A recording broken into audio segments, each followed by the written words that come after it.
तो हम सब प्रैक्टिस सेट को सॉल्व कर रहे थे। आज हम अपना प्रैक्टिस सेट नंबर 9 को सॉल्व करते हैं। तो हमारा फर्स्ट क्वेश्चन है, आध्यात्मिक ज्ञान के विषय में नचिकेता और यम का संवाद किस उपनिषद में वर्णित है। तो राइट आंसर है हमारा कंठोप उपनिषद में वर्णित है। बुद्ध की मृत्यु के पश्चात बौद्ध धर्म संगति की अध्यक्षता किसने की थी। तो बुद्ध की मृत्यु के पश्चात बौद्ध संगति की जो अध्यक्षता है वो महाकश्यप ने की थी। चंद्रगुप्त मौर्य के पश्चात सिंहासन पर कौन बैठा था। उसका पुत्र बिंदुसार बैठा था। अद्वैत दर्शन के संस्थापक कौन है। अद्वैत दर्शन के संस्थापक हमारे शंकराचार्य हैं। निम्नलिखित युग्मों में से कौन एक सुमेलित नहीं है। अब्दुल रहमान हमीर रासो, चंद्रवरदाई पृथ्वीराज रासो, जगनिक आलाखंड। तो हमारा राइट आंसर हो जाएगा अब्दुल रहमान हमीर रासो। ये इनकी पुस्तक नहीं है, हमीर रासो की शारंग दर है। निम्नलिखित में से किसके कार्यकाल में वुड डिस्पैच को लागू किया गया था। तो हमारा राइट आंसर है डलहौजी। भारत में पहली बार जनगणना कब हुई थी। 1872 ईस्वी को हुई थी। नेटिव मैरिज एक्ट कब पास किया गया। तो नेटिव मैरिज एक्ट 1872 को पारित किया गया। गांधी जी को केसरी हिंद की उपाधि किसने दी थी। अंग्रेज़ों ने दी थी। स्वाधीनता दिवस मनाने की घोषणा की गई थी। स्वाधीनता दिवस मनाने की घोषणा 26 जनवरी 1930 को की गई थी। हमारी आकाशगंगा के केंद्र की परिक्रमा करने में सूर्य को कितना समय लगता है। तो सूर्य को 25 करोड़ वर्ष लगता है आकाशगंगा की परिक्रमा करने में। हमारे अंतरिक्ष में कितने तारामंडल हैं। 89 तारामंडल हैं। निम्नलिखित में से कौन सा सौर मंडल का भाग नहीं है। तो हमारा राइट आंसर हो जाएगा निहारिका जो है वो सौर मंडल का भाग नहीं है। निम्नलिखित में से तारों के मध्य दूरी ज्ञात करने की इकाई क्या है। तारों के मध्य जो दूरी ज्ञात करते हैं वो हम प्रकाश वर्ष में नापते हैं। निम्नलिखित में से कौन सा हमारे सौर मंडल का भाग नहीं है। तो जो फ्लोरिडा है वो हमारे सौर मंडल का भाग नहीं है। बाकी बुध, शुक्र और शनि ये हमारे सौर मंडल के भाग हैं। 1969 में बैंकों के राष्ट्रीयकरण के समय भारत का प्रधानमंत्री कौन था। जब बैंकों का राष्ट्रीयकरण हुआ तब प्रधानमंत्री हमारी इंदिरा गांधी थी। निम्नलिखित में से कौन सा कर अप्रत्यक्ष कर नहीं है। तो जो निगम कर है वो अप्रत्यक्ष कर नहीं है, वो हमारा प्रत्यक्ष कर है। हमारा राइट आंसर हो जाएगा प्रत्यक्ष कर। हरित क्रांति शब्द के प्रतिपादक कौन हैं। तो जो हरित क्रांति है वो शब्द किसने दिया था। विलियम गॉड ने दिया था। भारत में राष्ट्रीय आय की गणना का कार्य कौन करता है। राष्ट्रीय आय की गणना का कार्य केंद्रीय सांख्यिकी संगठन करता है। जीएसटी भारत में कब लागू किया गया था। तो 1 जुलाई 2017 को जीएसटी लागू की गई थी। इनमें से किस अधिनियम के फलस्वरूप बर्मा को भारत से पृथक किया गया। गवर्नमेंट ऑफ इंडिया एक्ट 1935 के तहत भारतीय संविधान को 26 नवंबर 1949 को किसके द्वारा अधिनियमित किया गया था। तो संविधान सभा द्वारा अधिनियमित किया गया था। निम्नलिखित कथनों पर विचार कीजिए। भारत में लोकतांत्रिक राज्य व्यवस्था है। भारत एक प्रभुसत्ता संपन्न राज्य है।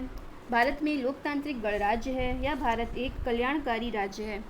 तो इसमें ये हमारे चारों ही ऑप्शन राइट हो जाएंगे। तो हमारा डी ऑप्शन सही हो जाएगा। निम्नलिखित में से कौन सा युग्म सुमेलित नहीं है।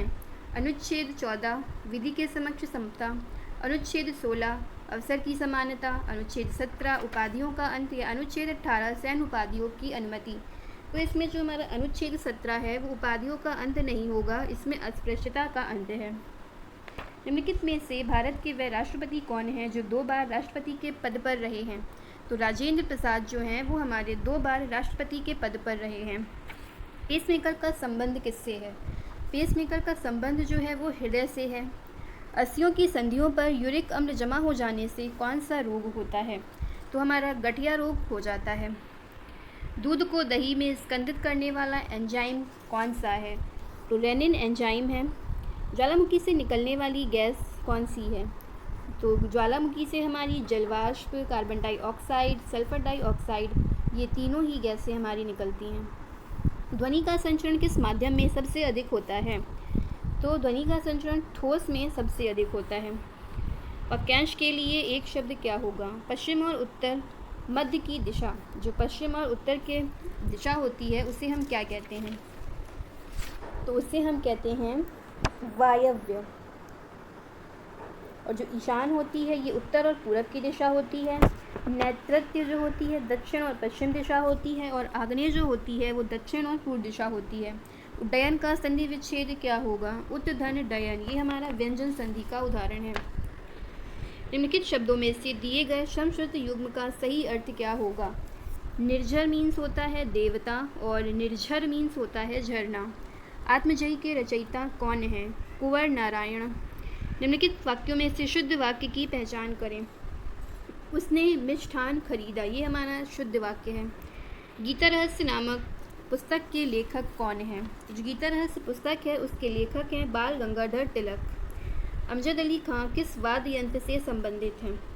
अमजद अली हमारे एक सरोद वादक थे। तिब्बत में यरलुंग तसांगपो नाम से किस नदी को जाना जाता है? तो ब्रह्मपुत्र नदी को जाना जाता है। संसद के प्रत्येक सदन की कार्यवाही में संसद का सदस्य न होते हुए भी भाग ले सकता है। कौन भाग ले सकता है? हमारा महान्यायवादी है जो संसद का सदस्य न होते हुए भी भाग ले सकता है। लोसांग उत्सव किस राज्य में मनाया जाता है? तो सिक्किम में मनाते हैं। सीवी रमन को किस क्षेत्र में कार्य करने के लिए नोबेल पुरस्कार से सम्मानित किया गया था?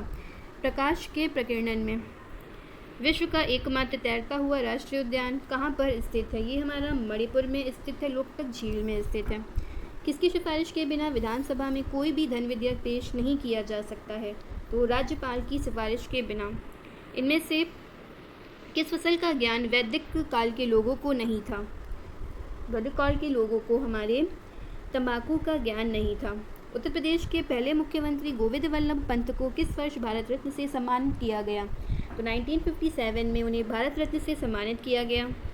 किस भारतीय मूल के युवा को young champion of the earth 2020 का पुरस्कार मिला था? तो विद्युत मोहन को मिला था। हाल ही में जारी की गई ह्यूमन फ्रीडम इंडेक्स 2020 में भारत का कौन सा स्थान है? 111वां स्थान। हाल ही में किस राज्य सरकार द्वारा किसान कल्याण मिशन शुरू किया गया है? किसान कल्याण हमारे उत्तर प्रदेश के द्वारा शुरू किया गया है। फोर्ब्स की वर्ष 2020 की रिपोर्ट के अनुसार कौन सबसे अधिक कमाई करने वाला सेलिब्रिटी बना है? तो जो काइली जेनर है वो सबसे ज़्यादा कमाई करने वाली सेलिब्रिटी बनी है। प्रतिवर्ष अंतर्राष्ट्रीय दिवस कब मनाया जाता है? 18 दिसंबर को मनाया जाता है। अंतर्राष्ट्रीय प्रवासी दिवस मनाया जाता है। निम्न में से किस राज्य में दुनिया के सबसे बड़े हाइब्रिड नवीनीकरण ऊर्जा पार्क की स्थापना की गई है? जो ऊर्जा पार्क की स्थापना है हमारे कहाँ पे की गई है? गुजरात में की गई है। दिसंबर 2020 में किसको एशिया प्रशांत प्रसारण संघ का उपाध्यक्ष चुना गया है? शशि शेखर वेम्पति को चुना गया है। मानव विकास सूचकांक 2020 में भारत को कौन सा स्थान मिला है? भारत को 131वां स्थान मिला है। 189 देशों में भारत हमारा 131 पर है। प्रसिद्ध व्यक्तित्व श्रीपति खांचनाले का निधन हुआ, वह क्या थे? वह एक पहलवान थे। हाल ही में कौन तेलंगाना हाई कोर्ट की पहली महिला चीफ जस्टिस बनी हैं? जो हेमा कोहली हैं हमारी, वो तेलंगाना की पहली महिला चीफ जस्टिस बनी हैं। तो आज के क्वेश्चंस यहीं पे ख़त्म होते हैं। अगर आपको क्लास अच्छी लगी हो तो इसे लाइक शेयर एंड सब्सक्राइब करिएगा। तब तक के लिए शुक्रिया। मिलते हैं नेक्स्ट वीडियो के साथ। Thank you for watching this video.